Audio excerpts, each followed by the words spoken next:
Hello Alycats and you viewers. So today I decided to give my first impressions on the first 10 hours of Persona 5. I feel like I have a good grip on the game right now, but the story of Persona 5, no spoilers, but you play as a boy who's been transferred to Shujin Academy after being arrested, and you get to name your character, which obviously I named my character James Fraser because of obvious reasons.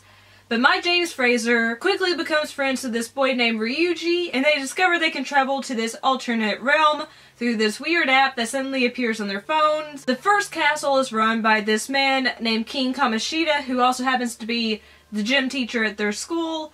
And what their purpose is they have to steal back the desires from the warped hearts of people who are doing terrible things. And it's a very complicated story, I know. But I love this game so far. It's very beginner friendly, so if you've never played a Persona game before, you can easily play Persona 5 and it'll teach you how to play it. It does have a pretty lengthy tutorial section. Basically, the first entire castle is the tutorial section, so you'll definitely be told how to fight in combat, how to use items, how to meld personas together to make a stronger persona, how to switch between teammates. And speaking of teammates, so far I really adore all the characters. Your character that you play as, you don't name him James Fraser unless you want to. It's basically a blank slate besides his troubled past. But your fellow Phantom Thieves of Hearts, Ryuji, I always want to call her Takamaki, but her name's Takamaki. Takamaki, and Morgana, a cute cat, are amazing. Ryuji's kind of like the rebellious punk of the group. Takamaki is the really beautiful but really strong and stubborn woman of the group, and Morgana, which I made a mistake. I thought Morgana was a female cat. Morgana is a male cat, okay?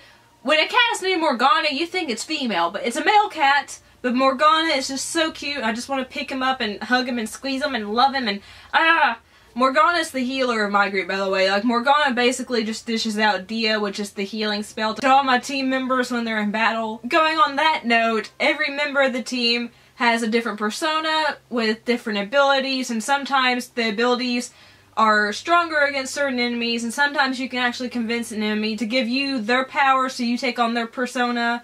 I know it sounds really confusing. I'm sorry I'm not explaining it well.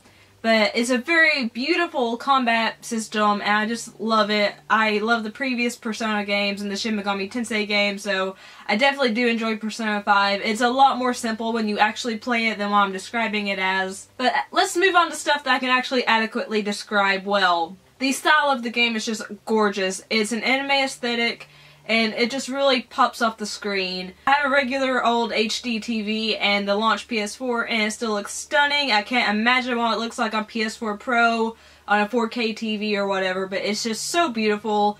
It's got such a vibrant color palette, and the world is just bizarre, yet you love it, and it's so detailed and so packed with stuff to do. Like, you can take on an after-school job, you can go to the batting cages, you can go to a bathhouse, to the library, you can go shopping. It's just, there's so much stuff to do, and there's several different cities you can go to during the first 10 hours at least.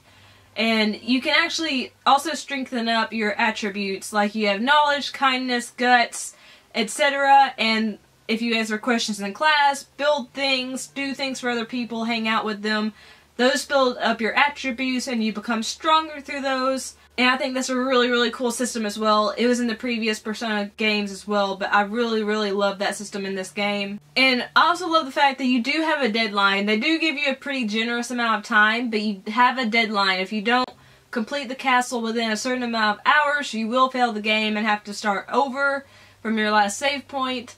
But I do like that pressure of having the deadline, but having enough time to finish the deadline, so I don't feel guilty if I want to, you know, go actually work and make some extra money so I can buy medicine to go into combat, or, you know, hang out with a friend one day, and I don't feel that pressure of, you know, oh my gosh, I'm gonna fail. So I think that's a really genius idea to have a deadline, but have a generous deadline. And I also actually enjoy the voice acting for the most part. It's actually really well done.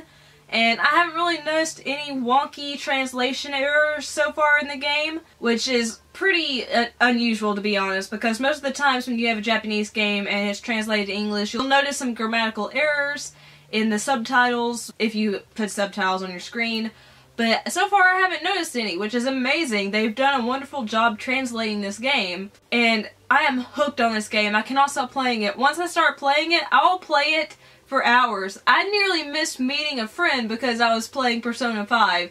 That's how addictive this game is, because I was like, I have to save the kids from this creep Kamishita. I have to do battle. I have to keep fighting the shadows. I have to go to my after-school job. Oh my gosh. And then I realized I almost missed meeting my friend. So that's how addictive this game is. Once you start playing, you do not want to stop. And I love it so far.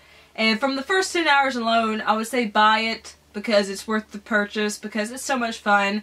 And I know it can last up to hundreds of hours, so I'm super excited to keep playing this game. But so far, I love the combat, I love the aesthetic, I love the characters, I love how you can build your own character and strengthen certain attributes, and I love that there's so much to do already in this game. So I am loving Persona 5 right now. If you're playing Persona 5, let me know what you think about it in the comment box down below. If you liked the video, leave a like. Also make sure to share it if you liked it, because it helps the channel grow.